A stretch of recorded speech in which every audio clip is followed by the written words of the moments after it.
ജയിച്ചു കഴിഞ്ഞാൽ പിന്നെ 4 വർഷം 11 മാസം 10 ദിവസം ഇവരെ കാണില്ല.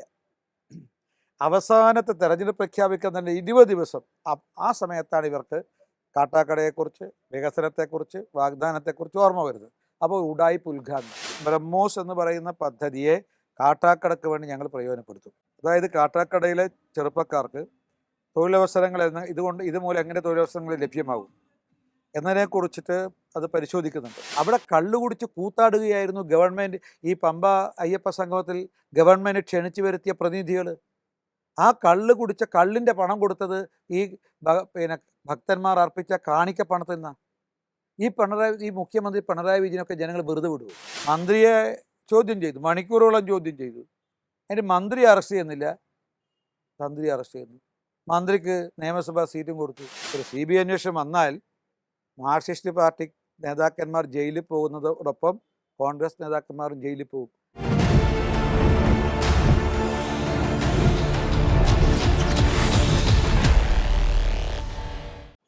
നമസ്കാരം. ടോക്കിംഗ് പോയിന്റിലേക്ക് സ്വാഗതം. ടോക്കിംഗ് പോയിന്റിൽ ഇന്ന് അതിഥിയായി എത്തുന്നത് കാട്ടാക്കട നിയമസഭാ മണ്ഡലത്തിലെ BJP സ്ഥാനാർത്ഥി മുതിർന്ന നേതാവുമായ ശ്രീ PK കൃഷ്ണദാസ്. നമസ്കാരം. ടോക്കിംഗ് പോയിന്റിലേക്ക് സ്വാഗതം. തിരഞ്ഞെടുപ്പ് പ്രചാരണം വളരെ ശക്തമായി മുന്നോട്ട് പോവുകയാണ്.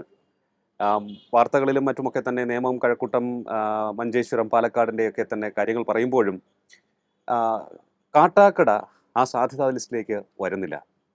പക്ഷേ നമുക്ക് മനസ്സിലാക്കാൻ കഴിയുന്നത് കാട്ടാക്കടയിൽ ഉറച്ച വോട്ടുകളുണ്ട്. BJPക്ക് 40,000-ലേറെ വോട്ടുകളുണ്ട്. അതിനപ്പുറത്തേക്ക് ഇപ്പോൾ കടന്നു കയറാനുള്ള സാധ്യതയുണ്ട് എന്നും ചില സൂചനകളൊക്കെ ലഭിച്ചിട്ടുണ്ട്. എങ്ങനെയുണ്ട് ഇവിടുത്തെ പ്രതീക്ഷയുടെയൊക്കെ തന്നെ വിവരങ്ങൾ?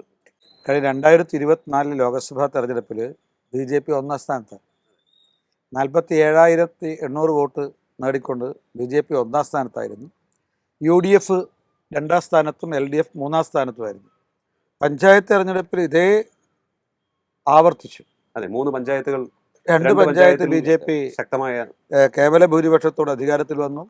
മറ്റ് 2 പഞ്ചായത്തിൽ ഒരു സീറ്റിൻ്റെ വ്യത്യാസത്തിനാണ് ഭരണം നഷ്ടപ്പെട്ടത്. അവശേഷിക്കുന്ന 2 പഞ്ചായത്തിൽ സീറ്റിൻ്റെ എണ്ണവും വോട്ടിൻ്റെ എണ്ണവും ഗണ്യമായി വർദ്ധിപ്പിച്ചു. ഏതാണ്ട് 48,000-ഓളം വോട്ട് ഭാരതീയ ജനതാ പാർട്ടിക്ക് പഞ്ചായത്ത് തെരഞ്ഞെടുപ്പിലും കിട്ടിയിട്ടുണ്ട്. അപ്പോൾ ലോക്സഭാ തെരഞ്ഞെടുപ്പിലും കാട്ടാക്കടയിലെ ജനങ്ങൾ BJP ഒന്നാം സ്ഥാനത്തെത്തിച്ചു. കഴിഞ്ഞ പഞ്ചായത്ത് തെരഞ്ഞെടുപ്പിലും BJP NDA ഈ മണ്ഡലത്തിൽ ഒന്നാം സ്ഥാനത്ത് തന്നെയാണ് ഞങ്ങൾ പ്രതീക്ഷിക്കുന്നു. കാരണം താമരയിൽ വോട്ട് ചെയ്ത് BJPയും NDAയും ഒന്നാം സ്ഥാനത്തെത്തിക്കാൻ കാട്ടാക്കടയിലെ ജനക്ക് മടിയില്ല എന്നുള്ളതാണ് ലോക്സഭ പഞ്ചായത്ത് തെരഞ്ഞെടുപ്പിലെ ഫലം വ്യക്തമാക്കുന്നത്. ഇത് തന്നെ അതിനേക്കാൾ വലിയ ഭൂരിപക്ഷത്തിന് BJPയെ ആസന്നമായ നിയമസഭാ തെരഞ്ഞെടുപ്പ് ജനങ്ങൾ ഒന്നാം സ്ഥാനത്തെത്തിക്കും എന്നുള്ളത് തന്നെയാണ് ഞങ്ങളുടെ പ്രതീക്ഷ. കാട്ടാക്കടയിൽ ഒരു സൈലന്റ് മുന്നേറ്റമാണോ നടക്കുന്നത്? കാരണം ഞാൻ തുടക്കത്തിൽ സൂചിപ്പിച്ച പോലെ വലിയ രീതിയിലുള്ള കോലാഹലങ്ങളൊന്നും തന്നെ കാണുന്നില്ല. പക്ഷേ റിപ്പോർട്ടുകൾ വരുന്നുണ്ട്. ഇടത് ക്യാമ്പിൽ നിന്ന് പോലും ചില അപായ സൂചനകൾ അവർക്ക് കിട്ടിയതായുള്ള റിപ്പോർട്ടുകൾ പുറത്തു വരുന്നുണ്ട്. PK കൃഷ്ണദാസ് മുന്നേറ്റം നടത്തുന്നുണ്ട്, അത് ശ്രദ്ധിക്കണം എന്നുള്ള റിപ്പോർട്ടുകൾ അവർക്ക് ലഭിക്കുന്നുണ്ട്. ഏതായാലും LDFനും UDFനും വളരെ ഷോക്കിംഗ് ആയിരിക്കും ഈ ജനവിധി. കാരണം ഇത്തക്കാലം അത്രയും അവരാണ് ഈ മണ്ഡലത്തെ പ്രതിനിധാനം ചെയ്തത്. ഇപ്പം ഞാൻ തന്നെ 2011 ഇവിടെ ആദ്യ മത്സരത്തിന് എത്തുന്നത്. ഇപ്പോൾ 2009 ഡീലിമിറ്റേഷന് ശേഷമാണ് കാട്ടാക്കട നിയമസഭാ മണ്ഡലം രൂപം കൊണ്ടത്. അന്ന് 2009 ലോക്സഭാ തെരഞ്ഞെടുപ്പും വന്നു ഡീലിമിറ്റേഷന് ശേഷം. അന്ന് ഞങ്ങളുടെ വോട്ട് 9,800 അത്തരത്തിലായിരുന്നു. പക്ഷേ 2011 ഞങ്ങൾക്ക് 16,800 വോട്ടാണ് കിട്ടിയത്. അത് 2016 അത് 38,800 വോട്ടിലേക്ക് ഉയർന്നു. അതാണ് ലോക്സഭാ തെരഞ്ഞെടുപ്പിലും പഞ്ചായത്ത് തെരഞ്ഞെടുപ്പിലും 47-48 ഉയർന്നു വന്നത്. അപ്പോൾ സ്വാഭാവികമായി ഗണ്യമായിട്ടുള്ള വർധനവാണ് ഈ മണ്ഡലത്തിൽ BJPക്ക് ഉണ്ടായത്. അത് സ്വാഭാവികമായിട്ടും LDFനും UDFനും വലിയ ഷോക്കാണ് ഉണ്ടാകാൻ വേണ്ടി പോകുന്നത്. ഞങ്ങൾ പ്രതീക്ഷിക്കുന്നത് ഇത് കാട്ടാക്കടയിലെ മാത്രം ട്രെൻഡല്ല, കേരളത്തിലെ മൊത്തം ട്രെൻഡാണ്. പക്ഷെ കാട്ടാക്കടയിലൂടെ കേരളത്തിൽ ഒരു രാഷ്ട്രീയ മാറ്റം ഉണ്ടാകും എന്നുള്ളതാണ് ഞങ്ങളുടെ പ്രത്യാശ. കാട്ടാക്കട കാര്യം എടുക്കുമ്പോൾ ഈ കോർപ്പറേഷൻ തൊട്ട് കിടക്കുന്ന ഒരു മണ്ഡലമാണ്. പക്ഷേ ഈ കോർപ്പറേഷനോട് ഇത്രയും അടുത്ത് കിടന്നിട്ട് പോലും വികസനത്തിൻ്റെ ഒരു കുതിപ്പ് ഇവിടെ കാണാൻ സാധിക്കുന്നില്ല. പ്രത്യേകിച്ച് സാധാരണഗതിയിൽ അങ്ങനെ കാണേണ്ടതാണ്. ഇതൊക്കെ തന്നെ അങ്ങ് ജനങ്ങളുടെ മുന്നിലേക്ക് എത്തിക്കുന്നുണ്ടാകുമല്ലോ. തീർച്ചയായിട്ടും ഞങ്ങളുടെ പ്രധാനപ്പെട്ട വിഷയം വികസനം തന്നെയാണ്. പിന്നെ വികസനം, വിശ്വാസ സംരക്ഷണം, അതുപോലെ സുരക്ഷിതത്വം, ഈ മൂന്നാണല്ലോ ഞങ്ങളുടെ ഈ തവണത്തെ കോർ ഇഷ്യൂസ്. അതാണ് മാറാത്തത് മാറും എന്ന് പറയുന്നത് ഈ മൂന്ന് കാര്യങ്ങളിലാണ്. അപ്പോൾ ഒന്ന് വികസനം തന്നെയാണ്. താങ്കൾ സൂചിപ്പിച്ചത് 100% ശരിയാണ്. ഒരു വികസനവും ഇവിടെ ഉണ്ടായിട്ടില്ല. ഇവിടെ 2000 നോക്കുക, ഏറ്റവും ഒടുവിലത്തെ ഈ മണ്ഡലം രൂപം കൊണ്ടതിന് ശേഷമുള്ള 15 വർഷം പാഴായിപ്പോയ 15 വർഷം. ജനങ്ങൾ അതുകൊണ്ടാണ് ഇപ്പോൾ ഈ തെരഞ്ഞെടുപ്പിൽ അവർ തെറ്റ് തിരുത്താൻ പോവുകയാണ്. ആ ഒരു വികാരം അവരിൽ നിന്ന് കേൾക്കാൻ സ്വാഭാവികമായിട്ടുണ്ട്. ഇപ്പം നമ്മുടെ ജനങ്ങൾക്ക് ഇപ്പോൾ എല്ലാം അറിയാമല്ലോ. നേരത്തെ മാർക്സിസ്റ്റ് പാർട്ടിയോടുള്ള വിരോധം വരുമ്പോൾ കോൺഗ്രസിനോടുള്ള വിരോധം മാർക്സിസ്റ്റ് പാർട്ടി. കാരണം ഇത് രണ്ടിനോടും ഇതിന് ബദലായിട്ട് മറ്റൊന്നും അവർ നേരത്തെ കണ്ടിരുന്നില്ല. ഒരു റിയൽ ഓൾട്ടർനേറ്റീവ്. ഓക്കെ, BJP വേണം, BJP വളരണം, BJP ജയിക്കണം, ആഗ്രഹം ഉണ്ടെങ്കിൽ അത് റിയൽ ഓൾട്ടർനേറ്റീവ് ആണെന്ന് അവർക്ക് ബദൽ ശക്തിയാണെന്ന് അവർക്ക് ബോധ്യം വന്നിരുന്നില്ല. ഇപ്പോൾ അവർക്ക് ബോധ്യം വന്നു. അതിൻ്റെ അടിസ്ഥാനത്തിലാണ് 2024 ഒന്നാം സ്ഥാനത്ത് വന്നത്, പഞ്ചായത്ത് തെരഞ്ഞെടുപ്പിൽ ഒന്നാം സ്ഥാനത്ത് വന്നത്. അതുകൊണ്ട് ഇവിടെ ഇപ്പോൾ ഇവർ രണ്ടുപേരും ഒന്നാണ്, അത് രണ്ടല്ല എന്നുള്ള ബോധ്യം അവർക്കുണ്ട്. കാരണം 2011 മുതൽ 16 വരെ UDFിൻ്റെ പ്രതിനിധിയായിരുന്നു, കോൺഗ്രസിൻ്റെ പ്രതിനിധിയായിരുന്നു. അക്കാലത്ത് ഒരുപാട് വാഗ്ദാനം കോൺഗ്രസ് നൽകി, ഒന്നും തന്നെ പാലിച്ചില്ല. 2016 നിയമസഭാ തെരഞ്ഞെടുപ്പിൽ ഞങ്ങളും LDFും ഒരേ കാര്യമായിട്ട് പറഞ്ഞിരുന്നത്, കോൺഗ്രസ് കാണിച്ച മണ്ഡലത്തോട് കാണിച്ച അവഗണന, വികസന രംഗത്തുള്ള പിന്നോക്കാവസ്ഥ, ഇതൊക്കെയായിരുന്നു. ഇപ്പോൾ കഴിഞ്ഞ 10 വർഷം LDF ആണ് മണ്ഡലത്തെ പ്രതിനിധാനം ചെയ്തത്. അവർ ഒരു അടിസ്ഥാനപരമായ ഒരു മാറ്റവും ഇവിടെ കൊണ്ടുവന്നിട്ടില്ല. അല്ലെങ്കിൽ ആ ഇടതുപക്ഷത്തിൻ്റെ പ്രതിനിധി എന്ന് പറയുമ്പം ഭരണത്തിൻ്റെ ഭാഗമാണ്. ഒരുപാട് കാര്യങ്ങൾ ചെയ്യാൻ സാധിക്കുമായിരുന്നു. ഉദാഹരണത്തിന് ഇവിടെ വലിയ കൊട്ടിഘോഷിച്ച് പറഞ്ഞതാണ് ഈ കാട്ടാക്കട. നമ്മളിപ്പോൾ ഇരിക്കുന്നത് കാട്ടാക്കടയിലാണ്. ഈ കാട്ടാക്കടയിൽ നഗരവികസനം അതെല്ലാവരുടെയും ആഗ്രഹം. കാരണം ഇടുങ്ങിയ റോഡാണ് ഇപ്പോൾ ഉള്ളത്. ഇവിടെ വൈകുന്നേരം ഗതാഗത സ്തംഭന. അപ്പം ഈ നഗരത്തൊരു വികസനം ഉണ്ടായി, ഫ്ലൈ ഓവർ ഉണ്ടാക്കി, ഈ ഇടുങ്ങിയ രീതിയിലുള്ള ട്രാഫിക് ഇതൊക്കെ മാറ്റാൻ ഞങ്ങൾ ആഗ്രഹിക്കുന്നുണ്ട്. അതുപോലെ ഇടതുപക്ഷം അങ്ങനെ വാഗ്ദാനം ചെയ്തു ഈ കാട്ടാക്കടയിലെ നഗരവികസനം. അതുപോലെ ഞങ്ങൾ മറ്റൊരു പ്രധാനപ്പെട്ട ടൗണാണ് മലയൻകീഴ്. ആ മലയൻകീഴ് ഇതുപോലെ തന്നെയാണ്, ഇടുങ്ങിയ ടൗണാണ്. ഈ രണ്ട് സ്ഥലത്തും 10 വർഷത്തിനുള്ളിൽ ഈ രണ്ട് നഗരത്തിൽ ഒരു വികസനവും ഉണ്ടായിട്ടില്ല എന്ന് മാത്രമല്ല, ഇവർ വലിയ കാര്യങ്ങൾ പറഞ്ഞു. 100 കോടിയുടെ വികസനം ഇവിടെ പറഞ്ഞു. ഇതേപോലെ 100 കോടിയുടെ വികസനമാണ് അപ്പുറത്ത് പറഞ്ഞത്. ഇവിടെ എന്താ ചെയ്തതെന്നറിയോ? രസകരമായ വസ്തുത, ഇവർ ഈ തെരഞ്ഞെടുപ്പ് കാലത്ത് ഇതൊക്കെ പറയും, 100 കോടി, 80 കോടി, 150 കോടി, വലിയ ഒരുപാട് വാഗ്ദാനങ്ങൾ നൽകും. ജയിച്ചു കഴിഞ്ഞാൽ പിന്നെ 4 വർഷം 11 മാസം 10 ദിവസം ഇവരെ കാണില്ല. അവസാനത്തെ തെരഞ്ഞെടുപ്പ് പ്രഖ്യാപിക്കാൻ തന്നെ 20 ദിവസം. ആ സമയത്താണ് ഇവർക്ക് കാട്ടാക്കടയെക്കുറിച്ച്, വികസനത്തെക്കുറിച്ച്, വാഗ്ദാനത്തെക്കുറിച്ച് ഓർമ്മ വരുന്നത്. അപ്പോൾ ഉഡായിപ്പ് ഉദ്ഘാടനം. ഇപ്രാവശ്യം ഇവിടെ നടന്നത് ഇലക്ഷൻ പ്രഖ്യാപിക്കുന്നതിൻ്റെ 10 ദിവസം മുമ്പ് ഏതാണ്ട് 35 മുതൽ 51 വരെയുള്ള ഉദ്ഘാടനങ്ങളാണ് നടന്നത്. ഈ 10 വർഷത്തിലൊന്നും ചെയ്യാത്ത നമ്മുടെ ഇവിടെ സ്ഥല MLA ഈ കാട്ടാക്കട വികസനം എന്ന് പറഞ്ഞിട്ട് ഇലക്ഷൻ പ്രഖ്യാപിക്കുന്നതിൻ്റെ ഒരാഴ്ച മുമ്പ് ഒരു ഉദ്ഘാടനം നടത്തി ഇവിടെ. അപ്പോൾ ജനങ്ങളിത് കാണുക. ഈ വാഗ്ദാനങ്ങൾ നടപ്പാക്കാത്തത്, അവസാനം ചെയ്യുന്ന വിഡ്ഢികളാക്കാൻ വേണ്ടിയിട്ടുള്ള ഉഡായിപ്പ് ഉദ്ഘാടനം. ഇത് ഇക്കാര്യത്തിൽ മാത്രമല്ല, പല രംഗത്തും. ഇപ്പം ആശുപത്രി, ഇതൊരു ഗ്രാമപ്രദേശം.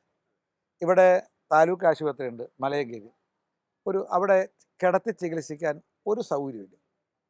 ആവശ്യത്തിന് രോഗിയില്ല, ആവശ്യത്തിന് ഡോക്ടർമാരില്ല, പിന്നെ ടെക്നീഷ്യന്മാരില്ല, ലാബ് ടെക്നീഷ്യന്മാരില്ല, ഫാർമസിസ്റ്റില്ല, ജീവനക്കാരേ ഇല്ല. ഭരണകക്ഷിയുടെ MLA എവിടെ ഉള്ളത്?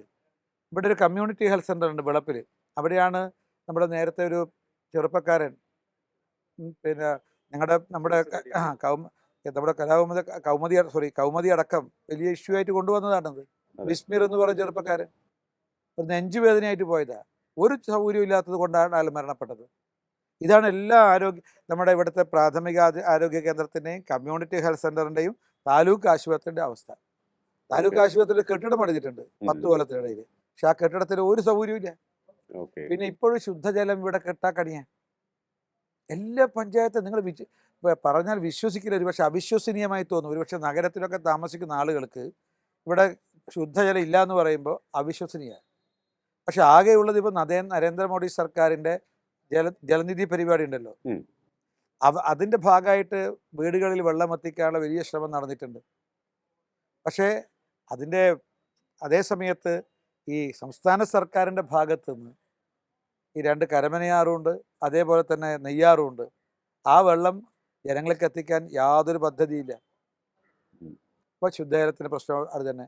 പിന്നെ വിദ്യാഭ്യാസ മേഖലയിൽ ഒരു ഉന്നത വിദ്യാഭ്യാസ സ്ഥാപനങ്ങളുടെ കുറവുണ്ട്.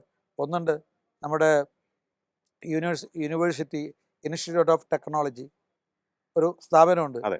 ആ സ്ഥാപനത്തിൽ ഒന്ന് പോയി നോക്കിയാൽ മതി. ഒരടിസ്ഥാന സൗകര്യമില്ല, ഒരു നല്ല ലാബില്ല. ലാബ് ഉണ്ടെങ്കിൽ എഞ്ചിനീയർമാരുണ്ടാവും. സർവകലാശാലയിലെ നമ്മുടെ APJ അബ്ദുൽ കലാം സർവകലാശാല സ്ഥലം എടുത്തിട്ട് 10 വർഷമായി. കഴിഞ്ഞ 5 വർഷം മുമ്പാണ് തറക്കല്ലിട്ടത്. ഇപ്പോൾ കാട് പിടിച്ച് കിടക്കുക.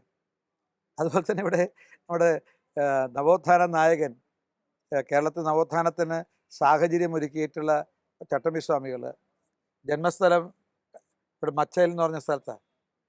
3 കോടിയുടെ സ്മാരകം പണിയുമെന്നാണ് പറഞ്ഞത്. ഞങ്ങൾ അവിടെ പുഷ്പാർച്ചന നടത്താൻ പോയിരുന്നു. ഒരു ദിവസം ഞങ്ങളെ പ്രവർത്തകന്മാർ മൊത്തം പരിശ്രമിച്ചിട്ടാണ് ആ കാട് വെട്ടി തെളിച്ചത്. അപ്പോൾ വികസന രംഗത്ത് ഏറെ പിന്തള്ളപ്പെട്ടിരിക്കുന്നു. കോൺഗ്രസ് ചെയ്തതുപോലെ തന്നെ CPM-ഉം വാഗ്ദാനങ്ങൾ ലംഘിച്ചു. അതുകൊണ്ട് വികസനം ആഗ്രഹിക്കുന്ന കാട്ടാക്കടയിലെ ജനങ്ങൾ ഇത് രണ്ടുമല്ലാത്ത BJP NDA സ്വീകരിക്കാൻ തയ്യാറാകുന്നു. അത് ഈ തവണത്തെ ജനവിധിയിൽ പ്രകടമാകും. അതുകൊണ്ടാണ് ഞങ്ങൾ നല്ല ഭൂരിപക്ഷത്തിലാണ് ജയിക്കാൻ പോകുന്നത്. ഈ ബ്രഹ്മോസിന്റെ ഒരു പ്രോജക്റ്റ് ഇവിടെ വരുന്നുണ്ടല്ലോ, അതിലൂടെ വൻ വികസനമാണ് നടക്കാൻ പോകുന്നത്. വലിയ തൊഴിലവസരം അതിലൂടെ സൃഷ്ടിക്കപ്പെടും. ഇതൊക്കെ BJPക്ക് അനുകൂലമായ വോട്ടായി മാറുമോ? തീർച്ചയായിട്ടും. അത് മാത്രമല്ല, ബ്രഹ്മോസിൻ്റെ കാര്യത്തിൽ ബ്രഹ്മോസിനെ നമുക്ക് കാട്ടാക്കടലിൽ വേണം ഉപയോഗപ്പെടുത്താം. ഞാൻ അക്കാര്യത്തിൽ നമ്മുടെ കേന്ദ്ര പ്രതിരോധ മന്ത്രി ശ്രീ രാജ്നാഥ് സിംഗ്ജിയുമായിട്ട് സംസാരിച്ചിട്ടുണ്ടായിരുന്നു.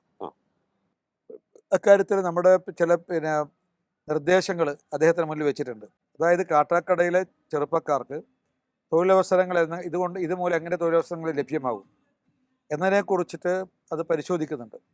ഞങ്ങളൊരു പദ്ധതി കേന്ദ്ര ഗവൺമെൻറ്റിനും പ്രതിരോധ മന്ത്രാലയത്തിനും സമർപ്പിക്കാൻ പോകുന്നുണ്ട്. ഈ ബ്രഹ്മോസ് എന്ന് പറയുന്ന പദ്ധതിയെ കാട്ടാക്കടക്ക് വേണ്ടി ഞങ്ങൾ പ്രയോജനപ്പെടുത്തും.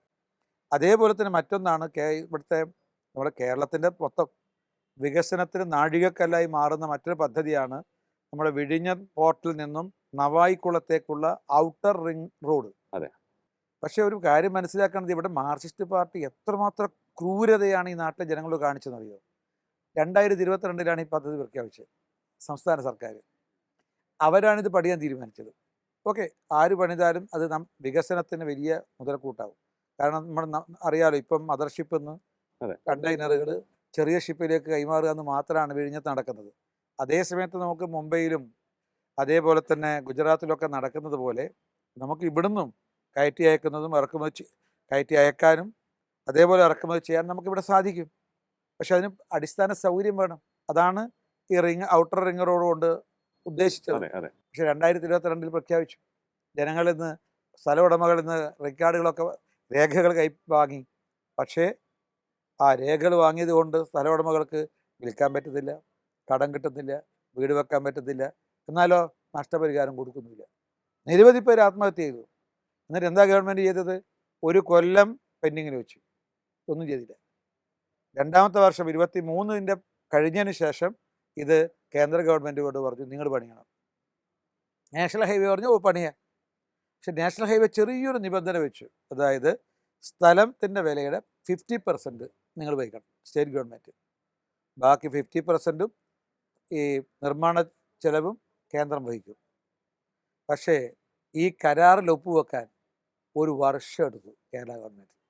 1 വർഷം. അപ്പം ഞാൻ ഉൾപ്പെടെയുള്ള ആളുകൾ വകുപ്പ് മന്ത്രി നിതിൻ ഗഡ്കരിജിനെ കണ്ടതിന് ശേഷം മുഖ്യമന്ത്രിയുടെ ശ്രദ്ധയിൽപ്പെടുത്തി. മാത്രമല്ല നമ്മുടെ സുഹൃത്തുക്കളായിട്ട് CPM നേതാക്കന്മാർ ശ്രദ്ധയിൽപ്പെടുത്തി. ഒപ്പുവെക്കാൻ, ഒരു കരാറിൽ ഒപ്പുവെക്കാൻ 1 കൊല്ലം. അതിനുശേഷം ബന്ധപ്പെട്ട രേഖകൾ കൈമാറാൻ വീണ്ടും 8 മാസം എടുത്തു. ഏറ്റവും ഇവിടെ ജനങ്ങൾ സ്ഥലമുടമകൾ ആത്മഹത്യ ചെയ്തു, ആത്മഹത്യ വർദ്ധിച്ചു. ആ സമയത്താണ് ഞങ്ങൾ ഈ വിഷയത്തിൽ ഇടപെടുന്നത്. ഇപ്പോൾ ഞങ്ങൾ ചെയ്തിട്ടുള്ളത് അതിൻ്റെ പൈസ കൊടുക്കാൻ, സ്ഥല ഉടമകൾക്ക് അവരെ നഷ്ടം പരിഹാരം കൊടുക്കാൻ കേന്ദ്ര സർക്കാർ തീരുമാനിച്ചു. അത് തെരഞ്ഞെടുപ്പിന് മുമ്പാണോ പിൻപാണോ കിട്ടുമെന്നറിയില്ല. 3250 കോടി രൂപ അതിനുവേണ്ടി ഞങ്ങൾ കേന്ദ്ര ഗവൺമെൻറ് ചെലവഴിക്കാൻ തീരുമാനിച്ചു. അത് സ്ഥല ഉടമകൾക്ക് അതിൻ്റെ പണം കിട്ടും. പക്ഷേ ആ റോഡ് ഒരുപാട് തൊഴിൽ സാധ്യതകൾ ഉണ്ടാക്കും. ഇപ്പം നമ്മുടെ ഈ IT മേഖല, ഈ റോഡ് വന്നാൽ ഈ കാട്ടാക്കടയിൽ ഒരുപാട് IT സ്ഥാപനങ്ങൾ കൊണ്ടുവരാൻ കഴിയും. ലോജിസ്റ്റിക്, അതും നമുക്ക് ആ ലോജിസ്റ്റിക്കിൻ്റെ സംരംഭങ്ങൾ ഒരുപാട് തൊഴിലവസരങ്ങൾ സൃഷ്ടിക്കും. അതുപോലെ ഗോഡൗണുകൾ, ഇതൊക്കെ ഒരു ഈ കാട്ടാക്കടയുടെ അനന്തമായ വികസന സാധ്യതകളാണ് ഇതൊക്കെ. ഞങ്ങളിതൊക്കെ കണ്ടെത്തും. ഒരു അവസരം കിട്ടിക്കഴിഞ്ഞാൽ ഞങ്ങൾ ഈ കാട്ടാക്കടയിലെ ഓരോ കൈക്കും ഓരോ ചെറുപ്പക്കാരനും തൊഴിൽ കിട്ടാനുള്ള പദ്ധതി ഞങ്ങൾ തയ്യാറാക്കും. അത് കേന്ദ്ര ഗവൺമെൻറ്റിൻ്റെ സഹായത്തോടും സഹകരണത്തോടും കൂടിയാണ് ചെയ്യാൻ വേണ്ടി പോകുന്നത്. ഞങ്ങൾ വെറുതെ ഒന്നല്ല, ഞങ്ങൾ വികസിത കാട്ടാക്കടയുടെ ഒരു മാസ്റ്റർ പ്ലാൻ ഞങ്ങൾ തയ്യാറായിക്കൊണ്ടിരിക്കുകയാണ്. ഞങ്ങൾ മാനിഫെസ്റ്റോ ഉണ്ട്. പക്ഷെ മാനിഫെസ്റ്റോക്ക് അപ്പുറത്ത് ഒരു വലിയ ശാസ്ത്രീയമായിട്ടുള്ള ഒരു ബ്ലൂ പ്രിൻ്റ് തയ്യാറാക്കാൻ വേണ്ടി പോകും. അപ്പം വികസനം തന്നെയാണ് ഇവിടുത്തെ പ്രധാനപ്പെട്ട വിഷയം. അത് തന്നെയാണ് മാർക്സിസ്റ്റ് പാർട്ടിയുടെയും കോൺഗ്രസിൻ്റെയും പരാജയത്തിന് അടിസ്ഥാന കാരണം. ഇപ്പോൾ UDF സ്ഥാനാർത്ഥി ക്രിസ്ത്യൻ വിഭാഗത്തിൽ നിന്നാണ്. ഇത് ഈ തെരഞ്ഞെടുപ്പിൻ്റെ ഒരു വോട്ടിംഗ് പാറ്റേണിനെ എങ്ങനെ സ്വാധീനിക്കുമെന്നാണ് കരുതുന്നത്? ഞങ്ങൾ മനസ്സിലാക്കുന്നത് തെരഞ്ഞെടുപ്പിൽ BJP വികസനം എന്നുള്ളതാണ് മുന്നോട്ട് വെക്കുന്നത്. ഇപ്പം നരേന്ദ്രമോദി സർക്കാരിൻ്റെ വികസനവും ജനക്ഷേമവും അതിൽ ജനങ്ങൾ അനുഭവിക്കുക. കേരളത്തിലെ ജനങ്ങൾ അനുഭവിക്കുന്നുണ്ട്, കാട്ടാക്കടയിലെ ജനങ്ങൾ അനുഭവിക്കുന്നുണ്ട്. ഉദാഹരണം, പ്രധാനമന്ത്രി കല്യാൺ അന്ന യോജന, പാവങ്ങൾക്ക് സൗജന്യമായി 5 കിലോഗ്രാം അരി റേഷൻ ഷാപ്പിലൂടെ കൊടുക്കുന്ന പദ്ധതിയാണ്. ഒരു വീട്ടിൽ 4 പേരുണ്ടെങ്കിൽ 20 കിലോഗ്രാം അരി സൗജന്യമായി കിട്ടും. ഇതിൽ ജാതിയില്ല, മതവുമില്ല, രാഷ്ട്രീയമില്ല. ഇപ്പം 3 കൊല്ലമായി കൊടുക്കുന്നു. ഒരു കൊല്ലം 240 കിലോഗ്രാം അരി, 3 കൊല്ലമായിട്ട് നോക്കണം 720 കിലോഗ്രാം അരിയാണ്. 7 കിൻഡൽ അരി വീട്ടിൽ സൗജന്യമായിട്ട് എത്തിയിട്ടുണ്ട്. ഇത് ജാതി മതമൊന്നുമില്ല. അപ്പം സ്വാഭാവികമായിട്ട് ഞങ്ങൾ കരുതുന്നത് BJPയും ജനങ്ങൾ മനസ്സിലാക്കുന്നുണ്ട്. ജാതിക്കും മതത്തിനും രാഷ്ട്രീയത്തിനും അതീതമായി ഞങ്ങൾ BJPക്ക് അനുകൂലമായി, NDAക്ക് അനുകൂലമായി വോട്ട് ചെയ്യുന്നതാണ്. ഇപ്പം കിസാൻ സമ്മാൻ യോജന എന്ന് പറയുന്ന കർഷകന്മാർക്ക് പ്രതിവർഷം 6000 രൂപ കിട്ടുന്നൊരു പദ്ധതി ഉണ്ടല്ലോ. അതിലും ജാതി മതവും രാഷ്ട്രീയമൊന്നുമില്ല.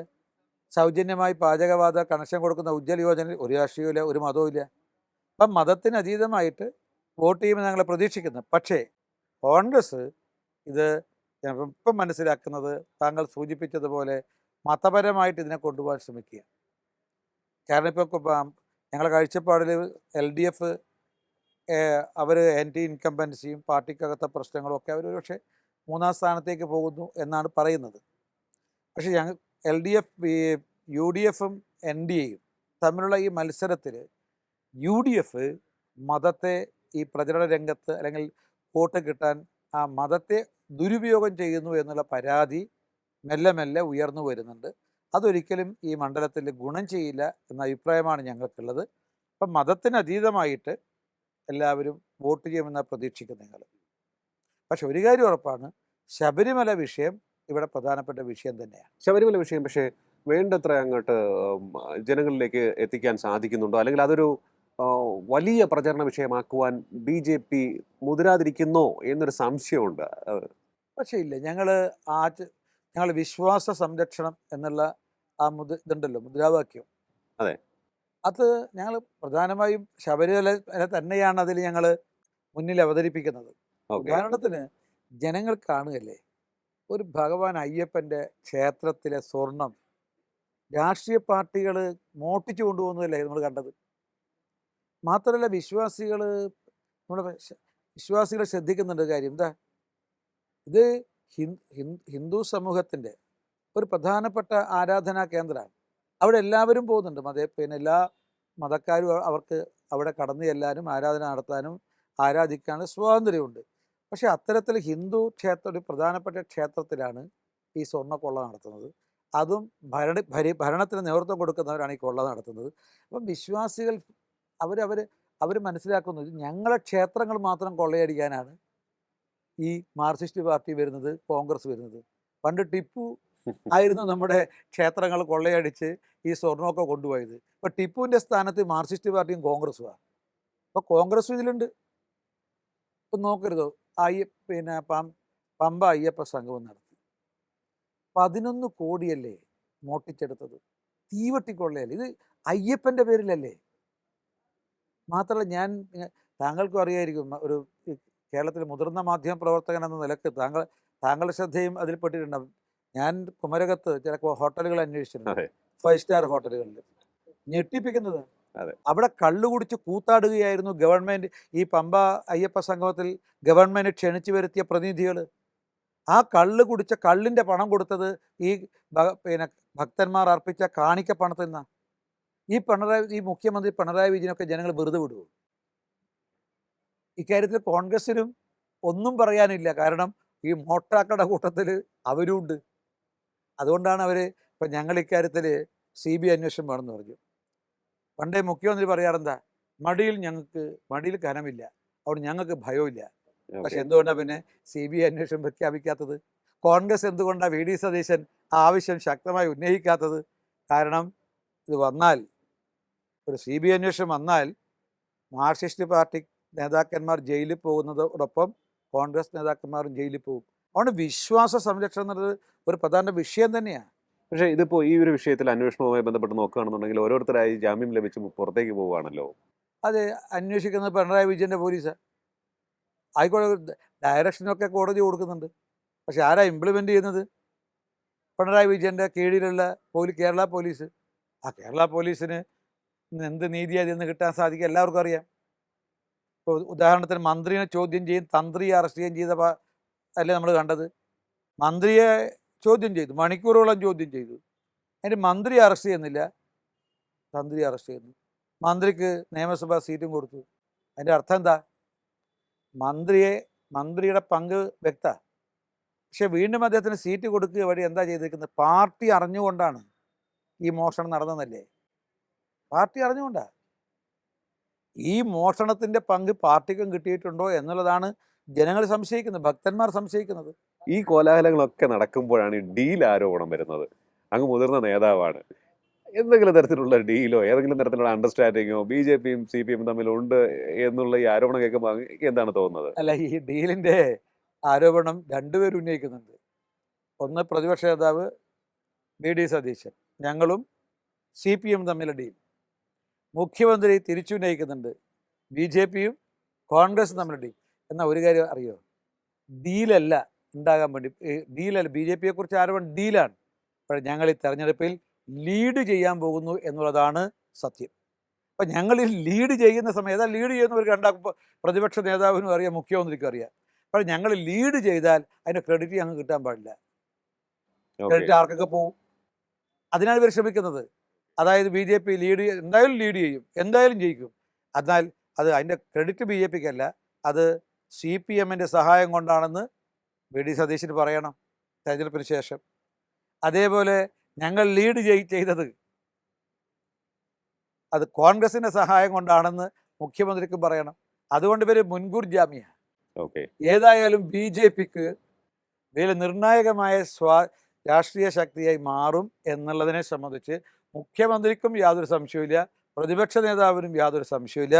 അവരുടെ ആശങ്കയും അതുപോലെ മുൻകൂർ ജാമ്യമാണ് ഈ ഡീൽ എന്നുള്ള ഈ ആരോപണത്തിലൂടെ വ്യക്തമാകുന്നത്. ഡീലല്ല, ലീഡാണ് ഉണ്ടാകാൻ പോകുന്നത്. അല്ല, ഈ തിരഞ്ഞെടുപ്പുമായി ബന്ധപ്പെട്ട് നോക്കുമ്പോൾ സംസ്ഥാനത്തെ ഒന്നടങ്കം നോക്കുകയാണെന്നുണ്ടെങ്കിൽ BJPക്ക് പല പല മേഖലകളിൽ തിരുവനന്തപുരം ജില്ലയിൽ തന്നെ മികച്ച പ്രകടനം കാഴ്ചവെക്കാൻ സാധിക്കുന്നുള്ള വിലയിരുത്തലുണ്ടായിരുന്നു. അതുപോലെ തന്നെ കൊല്ലം ജില്ലയിൽ ചിലയിടങ്ങളിലുണ്ട്, കോട്ടയത്തേക്ക് പോകുമ്പോൾ അവിടെയും ചില പോക്കറ്റുകളുണ്ട്, പത്തനംതിട്ടയിലുണ്ട്, പാലക്കാടുണ്ട്, എറണാകുളം ജില്ലയിൽ ഉണ്ട്, കാസർഗോഡുമുണ്ട്. ടോട്ടൽ നോക്കുകയാണെന്നുണ്ടെങ്കിൽ നമ്മൾ തിരുവനന്തപുരത്ത് നിന്ന് അങ്ങോട്ട് തുടങ്ങുകയാണെന്നുണ്ടെങ്കിൽ എത്ര സീറ്റ് നമുക്ക് നേടിയെടുക്കാൻ സാധിക്കുന്നതാണ് അങ്ങയുടെ ഒരു ഏകദേശം ഒരു ഇൻറ്റ്യൂഷൻ എന്താണ്? അല്ല, ഇത്ര സീറ്റൊന്നും ഞാനിപ്പം പ്രവചിക്കുന്നില്ല. ഇപ്പം BJPയോടൊപ്പം NDA ഘടകകക്ഷികളുണ്ട്, ഇതിൽ BDJS ഉണ്ട്. BDJസിനെ കുറിച്ച് അറിയാമല്ലോ. ഒരു പ്രബലമായ സമൂഹത്തിൻ്റെ പിന്തുണയോടുകൂടി രാഷ്ട്രീയ രംഗത്ത് പ്രവർത്തിക്കുന്ന ഒരു സംഘടനയാണ്. SNDPയുടെ സംസ്ഥാന ജനറൽ സെക്രട്ടറി ശ്രീ വെള്ളാപ്പള്ളി നടേശൻ്റെ മകൻ, അതുപോലെ തന്നെ ഈ SNDPയുടെ മുഖ്യ ചുമതലക്കാരനായിട്ട് തുഷാർ വെള്ളാപ്പള്ളിയാണ് ഈ BDJSൻ്റെ സംസ്ഥാന പ്രസിഡന്റ്. കേരളത്തിലുടനീളം സ്വാധീനമുള്ള സംഘടന. ഇപ്പോൾ ഏറ്റവും ഒടുവിൽ 2020 വന്നു. അവർ പ്രൂവ് ചെയ്തതാണ് അവരുടെ കഴിവ്, അവരുടെ ജനപിന്തുണ. അവരും NDയോടൊപ്പം ചേരുക. അതുപോലെ ചെറിയ മറ്റ് പല കക്ഷികളുമുണ്ട്. ഇവിടെ തിരുവനന്തപുരത്താണെങ്കിൽ കാമരാജ് കോൺഗ്രസ് ഉണ്ട്, അവരും ഒരു സമൂഹത്തിന് പിൻബലമുള്ളവരാണ്. ശിവസേനയുണ്ട്, അതുപോലെ തന്നെ നാഷണലിസ്റ്റ് കേരള കോൺഗ്രസ് ഉണ്ട്, സോഷ്യലിസ്റ്റ് ജനതാദളുണ്ട്, അതുപോലെ രാംവിലാസ് പാസ്വാന്റെ പാർട്ടി. ഇവരൊക്കെ അവരുടേതായിട്ടുള്ള അവരുടെ സ്വാധീനവും ഒക്കെ ഉണ്ട് ഇവിടെ. അപ്പോൾ ഇവരെല്ലാം ചേർന്നുകൊണ്ടാണ് ഞങ്ങൾ ഈ മത്സര രംഗത്തുള്ളത്. അപ്പോൾ താങ്കൾ തന്നെ ഇപ്പോൾ സൂചിപ്പിച്ച ഏതാണ്ട് എല്ലാ റവന്യൂ ജില്ലയായി എന്നാണ് ഇപ്പോൾ എനിക്ക് തോന്നുന്നത്. കാസർഗോഡും കൂടി ചേർത്താൽ മതി അതിൻ്റെ കൂടെ. എന്നാൽ പിന്നെ ഏതാണ്ട് റവന്യൂ ജില്ല 1-2 ജില്ല. ഞാൻ പറഞ്ഞു. അതെ, പറഞ്ഞോ, ഞാൻ കേട്ടിട്ടില്ല. ഏതാണ്ട് റവന്യൂ ജില്ലകളായിട്ടുണ്ട്. ഒരു കാര്യം ഉറപ്പാണ്, ഒരു ഡബിൾ എൻജിൻ സർക്കാർ കേരളത്തിൽ വേണം എന്ന ആഗ്രഹം പ്രതിഫലിക്കുന്ന ഒരു ജനവിധിയായിരിക്കും ഈ തവണ ഉണ്ടാകാൻ വേണ്ടി പോകുന്നത്. അതിൽ എത്ര സീറ്റ് എന്നുള്ളത് ഞാനിപ്പോൾ പറയുന്നില്ല. അത് നമുക്ക് ഞാൻ അങ്ങനെ പ്രവചിക്കുന്ന ആളല്ല. അങ്ങനെ ഒരു കാര്യം ഉറപ്പാണ്, ഞാൻ പറഞ്ഞല്ലോ, ഈ വലിയൊരു രാഷ്ട്രീയ മാറ്റം കേരളത്തിലുണ്ടാകും. ഇന്ത്യ മുഴുവൻ ഉപേക്ഷിച്ച, ഇന്ത്യയിലെ മുഖ്യ സംസ്ഥാനങ്ങൾ ഉപേക്ഷിച്ച 2 രാഷ്ട്രീയ പാർട്ടികളാണ്, ഒന്ന് കോൺഗ്രസും ഒന്ന് CPM അല്ലേ. ഏതാണ് മിക്ക സംസ്ഥാനങ്ങളും ഉപേക്ഷിച്ചു. ഇപ്പോൾ ആകെ കോൺഗ്രസ് ഭരിക്കുന്നത് 540 ലോക്സഭാ മണ്ഡലങ്ങളിൽ 28 സീറ്റുള്ള കർണാടക. ഞാൻ 8 കൊല്ലം ചുമതലയിലുണ്ടായിരുന്ന തെലുങ്കാനയിൽ 17 സീറ്റ്, 28, 10, 38, 45, 3 സീറ്റുള്ള ഹിമാചൽ പ്രദേശിൽ. 48 ലോക്സഭാ മണ്ഡലങ്ങളുള്ള സംസ്ഥാനം മാത്രമാണ് കോൺഗ്രസ് ഉള്ളത്. ഏതാണ്ട് ഒട്ടുമിക്ക സംസ്ഥാനങ്ങളും കോൺഗ്രസിനെ ഉപേക്ഷിച്ചു. മാർക്സിസ്റ്റ് പാർട്ടി ത്രിപുരയിലും ബംഗാളിലും ഉണ്ടായത്. എന്നേക്കുമായിട്ട് ആ 2 സംസ്ഥാനങ്ങൾ അവർ ഉപേക്ഷിച്ചു. ഈ 2 എല്ലാ ഇന്ത്യയിലെ മിക്ക സംസ്ഥാനങ്ങളും ഉപേക്ഷിച്ചിട്ടുള്ള 2 പാർട്ടികൾ ഡംപ് ചെയ്തിരിക്കുന്നത് കേരളത്തിലാണ്. അപ്പോൾ ക്ഷമിക്കണം, ഞാൻ പറയുന്നത് എന്താ അറിയൂ, ഈ എല്ലാവരും ഉപേക്ഷിച്ചത് ഇവിടെ ഡംപ് ചെയ്യാന്ന് പറഞ്ഞാൽ രാഷ്ട്രീയ രംഗത്തും മാലിന്യങ്ങളുണ്ട്. അപ്പോൾ നമ്മൾ മറ്റു മാലിന്യങ്ങളെ നീക്കം ചെയ്യണം. അതാ സ്വച്ഛ് ഭാരത്, ക്ലീൻ ഇന്ത്യ എന്നൊക്കെ പറയുന്നത്. അപ്പോൾ നമ്മുടെ ഈ ചുറ്റുപാടുള്ള മാലിന്യങ്ങളെ നീക്കം ചെയ്ത് മാരക രോഗങ്ങളും മാറാരോഗങ്ങളും ഇല്ലാതാക്കാനുള്ള വലിയ സംരംഭം ഇപ്പം നടക്കുക. അപ്പം ഞങ്ങൾ പറഞ്ഞ കേരളത്തിൽ അത് മാത്രം പോരാ, രാഷ്ട്രീയ രംഗത്തും ഒരു സ്വച്ഛ് ഭാരത്, ഒരു ക്ലീൻ ഇന്ത്യ, അല്ല ക്ലീൻ കേരളം വേണം. എന്താ പറയുക, രാഷ്ട്രീയ രംഗത്തിലെ മാലിന്യത്തെ തുടച്ചെടുക്കണം. ഇപ്പോൾ രാഷ്ട്രീയ രംഗത്ത് നിങ്ങൾ നോക്കിയാൽ മതി, ഒരുപാട് മാരക രോഗങ്ങളും മാറാരോഗങ്ങളുണ്ട്. അതിന് രോഗാണുക്കൾ ഉണ്ടാക്കുന്നത് ഈ 2 പാർട്ടികളാണ്. അതുകൊണ്ട് കേരളത്തിലെ ജനങ്ങൾ രാഷ്ട്രീയ രംഗത്തൊരു ക്ലീൻ കേരള ഉണ്ടാക്കാൻ വേണ്ടി പോകുന്നു. സ്വച്ഛ് ഭാരതിൻ്റെ ഭാഗമായിട്ടൊരു പദ്ധതി കേരളത്തിൽ നടപ്പാക്കാൻ പോകുന്നു.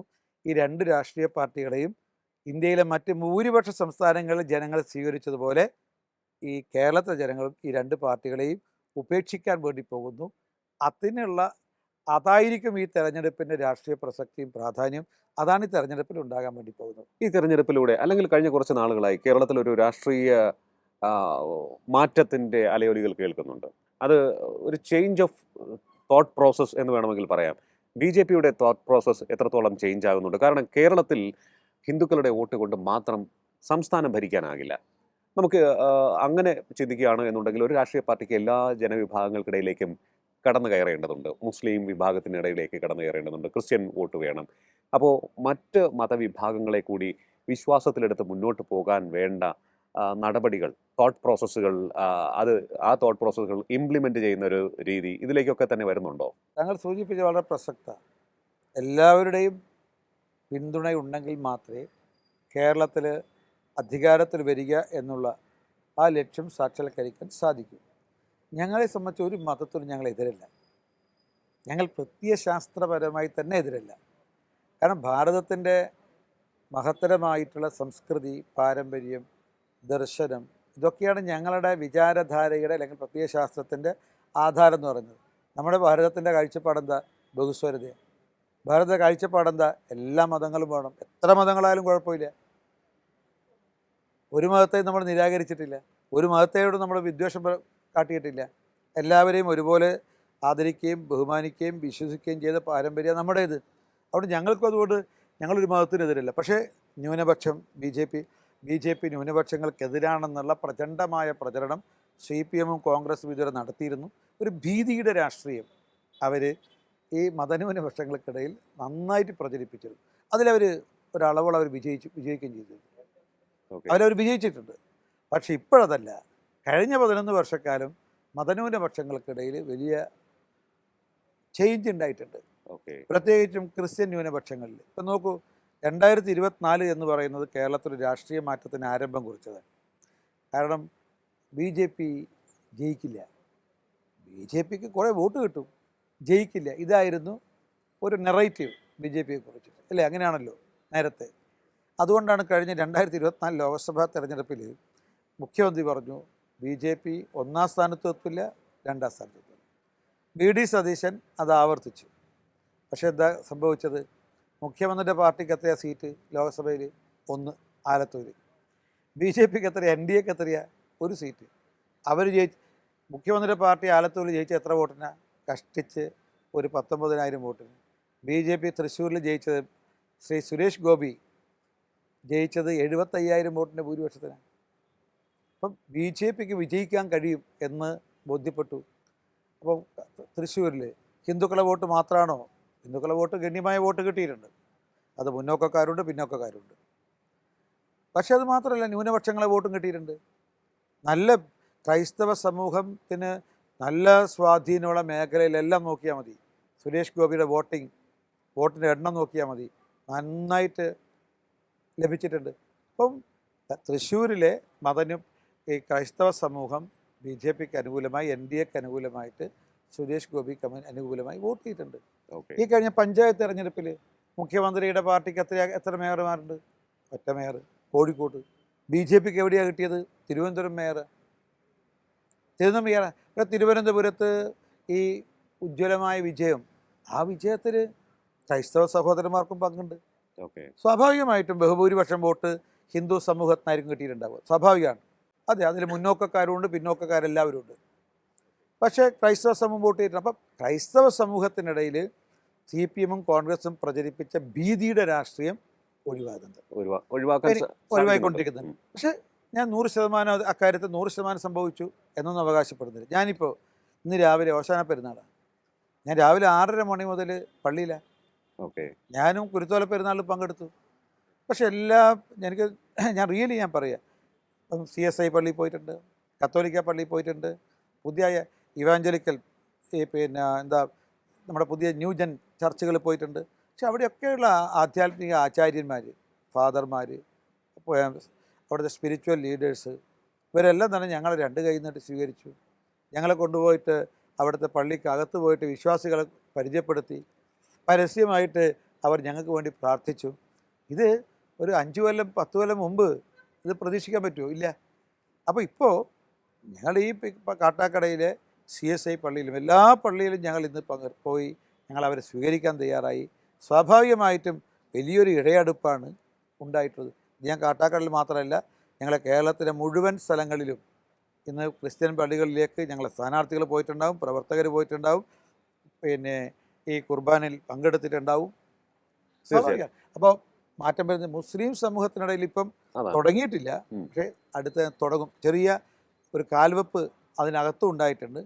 ഞാൻ പറയുന്നത്, ഞാൻ വളരെ വ്യക്തമായിട്ട് പറയാം, 5 വർഷത്തിനിടയിൽ മുസ്ലിം സമൂഹവും അതിലൊരു വിഭാഗം BJPക്ക് NDAക്ക് വോട്ട് ചെയ്യുന്ന ഒരു സാഹചര്യത്തിലേക്ക് എത്തും. അതുവഴി ഇനി ഈ ഭീതിയുടെ രാഷ്ട്രീയം, CPM-ൻ്റെ കോൺഗ്രസിൻ്റെ ഭീതിയുടെ രാഷ്ട്രീയം അത് നടപ്പാക്കാൻ പോകുന്നില്ല. മറ്റൊന്ന് നമ്മൾ നോക്കുമ്പോൾ ഈ തെരഞ്ഞെടുപ്പ് രാഷ്ട്രീയത്തിലേക്ക് വരികയാണ് എന്നുണ്ടെങ്കിൽ സംഘടനാ പ്രവർത്തനത്തിന് അപ്പുറത്തേക്ക് ജനങ്ങളുടെ വോട്ട് നേടി വിജയിക്കേണ്ടതുണ്ട്. അതിന് വളരെ വളരെ കൃത്യമായ ശാസ്ത്രീയമായ പ്രവർത്തനവും അനിവാര്യമാണ്. നമ്മൾ പല സംസ്ഥാനങ്ങളും പരിശോധിക്കുകയാണെന്നുണ്ടെങ്കിൽ, ഹരിയാനയാണെങ്കിലും മഹാരാഷ്ട്രയാണെങ്കിലും എവിടേക്ക് നോക്കുകയാണെങ്കിൽ തന്നെയും അവിടെ BJPയുടെ വിജയത്തിൽ നിർണായകമായ പങ്കുവഹിച്ച ഒരു പ്രസ്ഥാനമാണ് RSS. അവരുടെ വളരെ വളരെ പ്രശംസനീയമായ രീതിയിലുള്ള പ്രവർത്തനം, ഒരു മാക്രോ ലെവലിലേക്ക് പോലും കാര്യങ്ങളെ കണ്ടെത്തി അതിനെ ഡീൽ ചെയ്യുന്ന, പരിഹരിക്കുന്ന ഒരു രീതി, ആ ഒരു ഇടപെടൽ ഞാൻ ഈ പറഞ്ഞ സംസ്ഥാനങ്ങളിലെ വിജയത്തിലൊക്കെ തന്നെ വലിയ പങ്ക് വഹിച്ചിട്ടുണ്ട്. കേരളത്തിൽ പ്രത്യേകിച്ച് എനിക്ക് തോന്നുന്നു കാട്ടാക്കടയിൽ വളരെ ശക്തമാണ് RSS എന്ന് പറയുന്നത്. RSSന്റെ പ്രവർത്തനം ഈ തെരഞ്ഞെടുപ്പിൽ എത്രത്തോളം നിർണായകമായിരിക്കും? ഒരു കാര്യം, ഇപ്പോൾ RSS നേരിട്ട് അങ്ങനെ തെരഞ്ഞെടുപ്പ് പ്രചരണ പ്രവർത്തനത്തിൽ ഏർപ്പെടാറില്ല. പക്ഷേ RSSൻ്റെ സ്വയം സേവകന്മാർക്ക് പ്രവർത്തിക്കാൻ സാധിക്കുന്ന രാഷ്ട്രീയ പാർട്ടി BJPയാണ്. അപ്പോൾ സ്വാഭാവികമായിട്ടും RSSന് ഞാനും സ്വയം സേവകനാണ്. ഞാൻ ആദ്യം ശാഖയിൽ പോയ ആൾ. അതെ, ഞാൻ 3ാം ക്ലാസ് പഠിക്കുന്ന സമയത്താണ് ശാഖയിൽ പോകാൻ തുടങ്ങിയത്. ഞാനങ്ങനെ ഒരു സ്വയം സേവകനായതിന് ശേഷമാണ്, സംഘപ്രവർത്തകനായതിനു ശേഷമാണ് യുവമോർച്ച, BJP ഇങ്ങനെ ഈ രംഗത്ത് വന്നത്. അപ്പോൾ ഇത് തന്നെയാണ് BJPയുടെ ബഹുഭൂരിപക്ഷം ആളുകളുടെയും കാര്യത്തിൽ. അല്ലാത്തവരുണ്ട്, ശാഖയിലൂടെ വരാതെ, RSSലൂടെ വരാതെ BJPയിലെത്തിയവരും ഇപ്പം ധാരാളമുണ്ട്. പക്ഷേ സ്വയം സേവകർക്ക് പ്രവർത്തിക്കാൻ സാധിക്കുന്ന ഒരു രാജനൈതിക കക്ഷി, രാഷ്ട്രീയ പാർട്ടി BJP മാത്രമാണ്. അപ്പോൾ സ്വാഭാവികമായിട്ടും RSS പ്രവർത്തകർ ഒന്നടങ്കം ഈ തെരഞ്ഞെടുപ്പിൽ BJPയുടെ വിജയത്തിന് വേണ്ടി പ്രവർത്തിക്കുന്നുണ്ട്. തീർച്ചയായിട്ടും അവരൊക്കെ ഗ്രാസ് റൂട്ട് ലെവലിലെ ബൂത്ത് തല പ്രവർത്തനം, സമ്പർക്കം, ഈ തരത്തിലുള്ള പ്രവർത്തനത്തിനാണ് ഊന്നൽ നൽകുന്നത്. അപ്പോൾ സ്വയം സേവകർ എന്ന നിലയിൽ, ഇപ്പോൾ രാഷ്ട്രീയ പാർട്ടിയിലാവും BJP എന്നുള്ള നിലയിൽ അവർ പ്രവർത്തിക്കുന്നു. അവരെ പ്രവർത്തനം നേരത്തെ മഹാരാഷ്ട്രയിൽ ഉണ്ടായതുപോലെ, ഹരിയാനയിൽ ഉണ്ടായതുപോലെ കേരളത്തിലും അതുതന്നെയാണ് ഉണ്ടായിട്ടുള്ളത്. അതുകൊണ്ട് ഞങ്ങൾ പറയുന്നത്, ഹരിയാനയിലെ രാഷ്ട്രീയ മാറ്റത്തിന് ഇത്തരമൊരു പ്രവർത്തനം കാരണമായിട്ടുണ്ടെങ്കിൽ, മഹാരാഷ്ട്രയിലെ രാഷ്ട്രീയ മാറ്റത്തിനും ഇത്തരത്തിലുള്ള പ്രവർത്തനം കാരണമായിട്ടുണ്ടെങ്കിൽ, ഈ കേരളത്തിലും വരാനിരിക്കുന്ന രാഷ്ട്രീയ മാറ്റത്തിന് ഇത്തരം പ്രവർത്തനം കാരണമാവും എന്ന കാര്യത്തിൽ യാതൊരു സംശയം വേണ്ട. ഞാൻ ഒരു ചോദ്യം കൂടി, അതായത് 2020യുമായുള്ള ആ കൂട്ടുകെട്ട്, അതിൽ 2020ക്ക് കൂടുതൽ സീറ്റ് കൊടുത്തു എന്നുള്ളൊരു അഭിപ്രായം ഉണ്ടോ പാർട്ടിക്കിടയിൽ? കാരണം ചില നിരീക്ഷകരൊക്കെ തന്നെ അത് പറയുന്നുണ്ട്. ഇത്രയേറെ സീറ്റ് കൊടുക്കേണ്ടതുണ്ടായിരുന്നോ 2020ക്ക്? BJP സ്വന്തം സ്ഥാനാർത്ഥികളെ നിർത്തിയിരുന്നെങ്കിൽ വളരെ ഗംഭീര പ്രകടനം കാഴ്ചവെക്കാൻ സാധിക്കുമായിരുന്ന ചില മണ്ഡലങ്ങളുടെയൊക്കെ തന്നെ പേരുകൾ എടുത്ത് പറയുന്നുണ്ട്. അതിലിപ്പോൾ 140 മണ്ഡലങ്ങളിലും BJPക്ക് സ്ഥാനാർത്ഥിയെ നിർത്താം. പക്ഷെ ഒരു മുന്നണി സംവിധാനം എന്ന് പറയുമ്പോൾ ആ മുന്നണിക്ക് നേതൃത്വം കൊടുക്കുന്ന പാർട്ടി സാക്രിഫൈസ് ചെയ്യേണ്ടി വരും. സ്വാഭാവികമാണ്, അത് മുന്നണി മര്യാദയാണ്. ഇപ്പോൾ ഞങ്ങൾ BDJSന് കൊടുത്തിട്ടുണ്ട് സീറ്റ്, 2020 കൊടുത്തിട്ടുണ്ട്, മറ്റു ചില ഘടകകക്ഷികൾക്കും കൊടുത്തിട്ടുണ്ട്. അപ്പോൾ ഇതെല്ലാം കൂടി എല്ലാവരും മത്സരിക്കണം, എല്ലാവരും ജയിച്ചു വരണം, എന്നാലാണ് ഒരു മുന്നണി സംവിധാനത്തിലേക്ക് എത്തുക. അപ്പോൾ നമ്മുടെ ഒരു മുന്നണിയുടെ സാങ്കേതിക വിദ്യ ഉണ്ടല്ലോ, ആ സാങ്കേതിക വിദ്യയിൽപ്പെട്ടതാണ് ഇത്. അപ്പോൾ മുന്നണി സംവിധാനത്തിൻ്റെ സാങ്കേതിക വിദ്യ ഞങ്ങൾ സ്വായത്തമാക്കിക്കൊണ്ടാണ് ഇത്രയും സീറ്റുകൾ അവർക്കും കൊടുത്തത്. അല്ലാതെ ഘടകകക്ഷികളുണ്ടാവുക, എല്ലാ സീറ്റിലും BJP മത്സരിക്കുക, താമരയിൽ മത്സരിക്കുക എന്ന് പറഞ്ഞാൽ പിന്നെ മുന്നണിക്ക് എന്താ അർത്ഥം? പക്ഷേ എന്നാൽ താങ്കൾ സൂചിപ്പിച്ചതുപോലെ ചിലർ ആഗ്രഹിക്കുന്നുണ്ടാവും, എല്ലാ സീറ്റിലും BJP മത്സരിക്കുന്നതാണ് നല്ലത്, എല്ലാ മണ്ഡലങ്ങളിലും താമര ചിഹ്നം കാണണം. പക്ഷേ കേരളത്തിൻ്റെ കാലികമായ രാഷ്ട്രീയ സാഹചര്യം വെച്ചുകൊണ്ട് ഒരു മുന്നണി സംവിധാനം അനിവാര്യമാണ്, ആവശ്യമാണ് എന്ന് ഞാൻ മനസ്സിലാക്കുന്നു. ഇനിയുള്ള 10 വർഷം ഒരു ചേഞ്ചിൻ്റെ രാഷ്ട്രീയമായിരിക്കും. നമ്മൾ പറഞ്ഞ ആ ഒരു ചേഞ്ചിൻ്റെ രാഷ്ട്രീയം ഇപ്പോൾ തുടർന്നുകൊണ്ടിരിക്കുകയാണ്. കേന്ദ്രത്തിൽ BJP സർക്കാർ, നരേന്ദ്രമോദി സർക്കാർ വളരെ വലിയ പേര് നേടി മുന്നോട്ട് പോവുകയാണ്. അദ്ദേഹത്തോട് വലിയൊരു ഇഷ്ടമുള്ള രാഷ്ട്രീയ വ്യത്യാസമില്ലാതെ മലയാളികളുണ്ട്. ഇവിടെ കൂടുതൽ മറ്റു രാഷ്ട്രീയ പാർട്ടികളിൽ നിന്നുള്ള നേതാക്കൾ BJPയിലേക്ക് വരാനുള്ള സാധ്യതയുണ്ടോ? ഇനി മനസ്സിലാക്കുന്ന വലിയൊരു മാറ്റം ഉണ്ടാകും. ഈ തെരഞ്ഞെടുപ്പ് കഴിഞ്ഞാൽ രാഷ്ട്രീയ സമവാക്യത്തിൽ തന്നെ നല്ല മാറ്റം ഉണ്ടാകും. ഈ തെരഞ്ഞെടുപ്പിൽ എന്ന് പറയുമ്പോൾ നിങ്ങൾ ഒരു മനസ്സിലാക്കേണ്ടത്, ഇത്രയും നഗ്നമായിട്ട് ഞാൻ വികസനത്തെക്കുറിച്ച് പറഞ്ഞു, വിശ്വാസ സംരക്ഷണത്തെക്കുറിച്ച് പറഞ്ഞു, സുരക്ഷിതത്വം അതൊരു വിഷയമാണ്. അപ്പം നോക്കൂ, നമ്മുടെ രാജ്യത്ത് ദേശവിരുദ്ധ ശക്തികൾ അവരൊക്കെ തന്നെ CPMൻ്റെ ഭാഗമാണ്, കോൺഗ്രസിൻ്റെ ഭാഗമാണ്. ഒരു രാജ്യത്തിനെതിരായി പ്രവർത്തിക്കുന്ന ശക്തികളെ വോട്ടിന് വേണ്ടിയും അധികാരത്തിന് വേണ്ടിയിട്ടും അവരുമായി സഖ്യം ഉണ്ടാക്കുക, സഹകരിക്കുക എന്നുള്ളതാണ് CPM കോൺഗ്രസും ചെയ്യുന്നത് ആണല്ലോ. ഇപ്പം ജമാഅത്ത് ഇസ്ലാമി കോൺഗ്രസിനോടൊപ്പം, കോൺഗ്രസിനോടൊപ്പം എന്ന് മാത്രമല്ല, VD പ്രതിപക്ഷ നേതാവ് അതിനെ ന്യായീകരിച്ചു.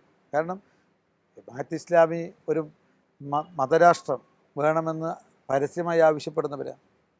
ഇത് ഞങ്ങൾ മാത്രമല്ല, ഇത് ഉമ്മൻചാണ്ടി എന്ന മുഖ്യമന്ത്രി ഹൈക്കോടതി കൊടുത്ത അഫിഡവിറ്റിൽ ഇവർ രാജ്യദ്രോഹികളാണ്, ഇവർ കലാപുണ്ടാക്കാൻ പോകുന്നവരാണ്, ഇവർ പാകിസ്ഥാൻ അനുകൂലമായിട്ട് പ്രവർത്തിക്കുന്നവരാണ്, ഇതൊക്കെ കൊടുത്തിട്ടുണ്ട്.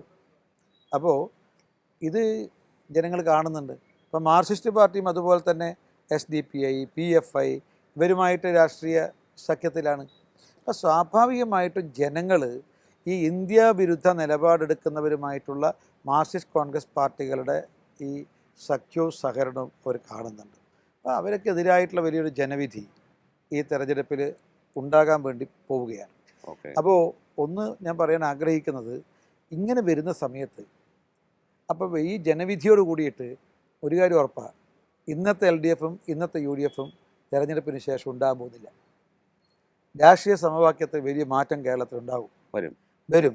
ഇപ്പം തന്നെ മാർക്സിസ്റ്റ് പാർട്ടിയിലെയും കോൺഗ്രസ്സിലെയും നേതാക്കന്മാരുടെ പ്രവാഹം BJPയിലേക്കുണ്ട്.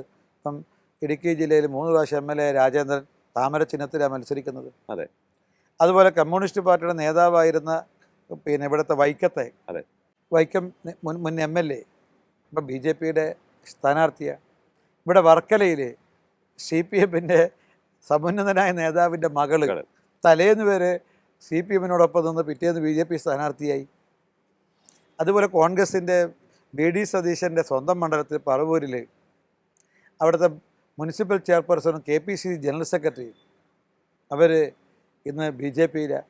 ഒരുപാട് കമ്മ്യൂണിസ്റ്റ് പാർട്ടിയുടെ പഴയകാല നേതാക്കന്മാരുടെ മക്കൾ, മുൻ MLAമാർ, ഇവരെല്ലാം തന്നെ BJPയിലേക്ക് വരുന്നു, കോൺഗ്രസ് BJPയിലേക്ക് വരുന്നു. അതുകൊണ്ട് ഈ തെരഞ്ഞെടുപ്പിന് ശേഷം ആ ഒഴുക്ക് ശക്തിപ്പെടും. CPMും കോൺഗ്രസും ശിഥിലമാകാൻ വേണ്ടി പോകുന്നു. അതുകൊണ്ടാണ് ഞാൻ സൂചിപ്പിച്ചത്, കേരളത്തിൽ രാഷ്ട്രീയ രംഗത്ത് ആകെ ഒരഴിച്ചുപണി ഉണ്ടാകാൻ വേണ്ടി പോകും. ഓക്കെ, എന്തായാലും ഈ വരുന്ന തെരഞ്ഞെടുപ്പിൽ വളരെ മികച്ച പ്രകടനം കാഴ്ചവെച്ച് വിജയം നേടാൻ സാധിക്കട്ടെ എന്ന് ഞങ്ങൾ ആശംസിക്കുകയാണ്. ഇത്രയും സമയം ടോക്കിംഗ് പോയിന്റുമായി സംസാരിച്ചത് വളരെയധികം നന്ദി. സന്തോഷം. ടോക്കിംഗ് പോയിന്റിന്റെ ഈ അധ്യായം ഇവിടെ പൂർണ്ണമാകുന്നു. ഇനി അടുത്ത എപ്പിസോഡിൽ കാണാം നമുക്ക്. നമസ്കാരം.